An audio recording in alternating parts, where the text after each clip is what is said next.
Tell us briefly about this new book and what propelled you, sir, to write it.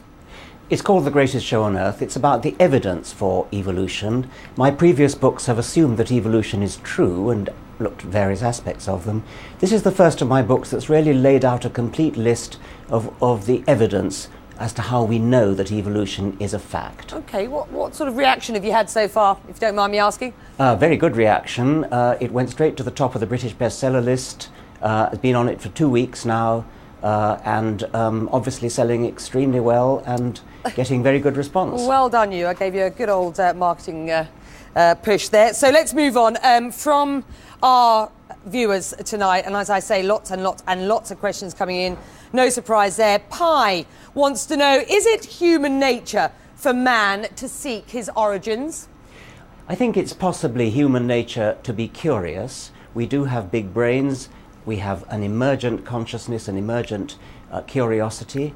And so to seek our own origins is a very natural thing to do. Yes, I think you could call it human nature. All right. Shriam says that if evolution were just a matter of survival, bacteria would do much better than anything else, he or she says, and asks the question, why did humans evolve at all? Well, survival, of course, is what it's all about. There are lots of different ways of surviving. And given that bacteria survive extremely well, most creatures are bacteria, as a matter of fact, and we ourselves are largely made of bacteria. But given that bacteria are making a very good living the way they do it, there are other ways of making a living, and lots and lots of ways of making a living. Herbivores eat plants, carnivores eat herbivores, insectivores eat insects. Every way of life opens up the way for there to be other ways of life, and the human way of life is just one of millions. All right. Well, Lime poses an interesting question here on the Connect the World blog tonight. If irrefutable evidence was found that a supreme being of the universe existed, what religion would it have most likely founded, if any? What an absurd question.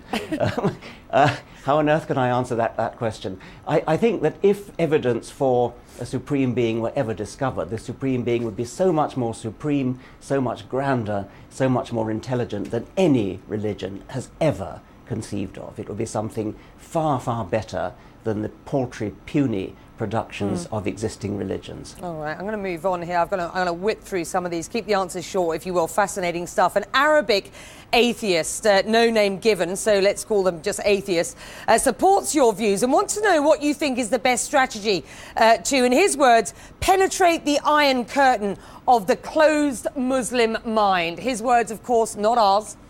If he lives in an Islamic country with an Islamic government, then he would have to be very courageous in order to admit to his atheism. I know of people who are in Britain at the moment under threat of being deported to Muslim countries because they are, and are threatened with death because they are apostates. The Muslim penalty for apostasy, that's to say giving up Islam, is death. So you need a lot of courage. I think the internet might be a very good way because you can remain anonymous on the internet. Use it. All right, quick one from C. Arthur Young, asking tonight whether you are putting biologists in the same category as priests. Are they now the ones, he says, with the skills to diving truth, the new enlighteners of the world, if you will? I didn't quite hear that. You're shouting rather loudly in my ear. I'm so sorry. Putting biologists in the same category as priests. Your thoughts? Putting biologists in the same category as priests. Priests believe what they believe because they read it in a holy book. Biologists believe what they believe because they see evidence. There's very little in common. All right, and finally, let me give you one more. Wasif suggests that it doesn't have to be an either-or debate. He says there is a God and there is a science. Your thoughts, Richard, finally? Well, I don't think there is a God, but in any case, my latest book, The Greatest Show on Earth, doesn't dispute the possibility of there being a God.